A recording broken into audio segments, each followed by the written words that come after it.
최경환 부총리 겸 기획재정부 장관 후보자가 8-9일 인사청문회에서 자신의 생각을 꽤 많이 밝혔습니다.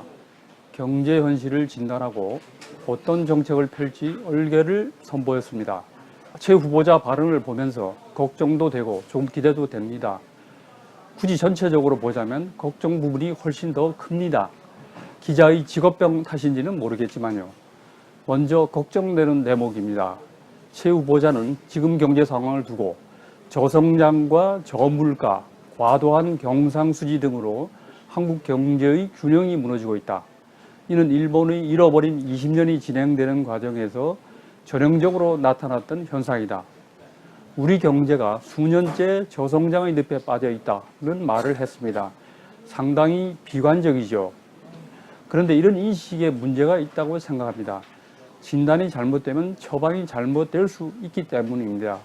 실제로 지표를 보면 올해 1분기에 3.9%를 기록한 성장률이 2분기 들어 세월호 참사 여파 등으로 떨어질 가능성이 큽니다.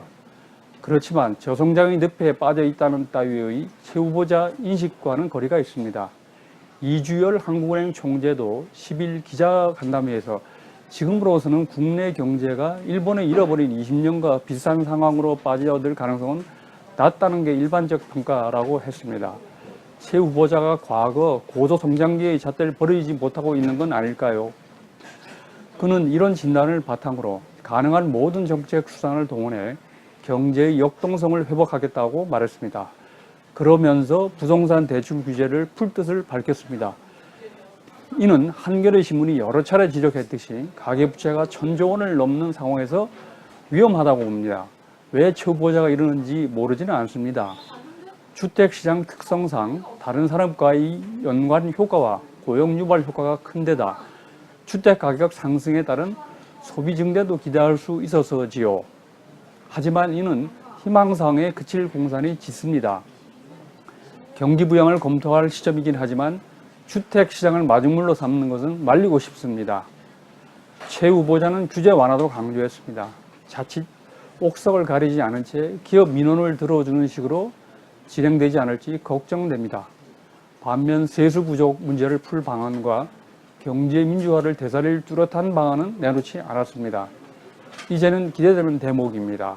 최 후보자는 가계의 가처분 소득을 늘리는 게 중요하다. 기업 사내 유보금이 투자와 배당, 임금 등을 통해 가계소득으로 흐를 수 있도록 노력하겠다고 말했습니다. 노동시장 단축, 정년 연장, 임금 피크제 등 지금 노동 관련 각종 제도가 급변하고 있다.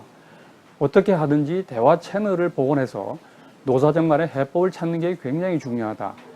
경제부총리로서 적극적 역할을 해야 한다고 생각한다. 라고도 했습니다. 그가 보수적 관점에서 친기업적 발언을 해온 점을 고려하면 의외라는 생각이 듭니다. 어찌됐든 최 후보자 정책이 편파적이지만은 않을 것이라는 신호로도 읽혀 신선하게 다가옵니다. 하지만 얼마나 실효성 있는 정책으로 구체화할지는 알 수 없습니다. 만만치 않은 사안들이라는 점에서 더 그렇습니다. 실세 부총리가 될 것이라는 세평에 걸맞게 최 후보자가 이빨림으로 한 말이 아님을 보여주면 좋겠습니다. 아울러 걱정되는 대목은 해소해 주기 바랍니다. 감사합니다.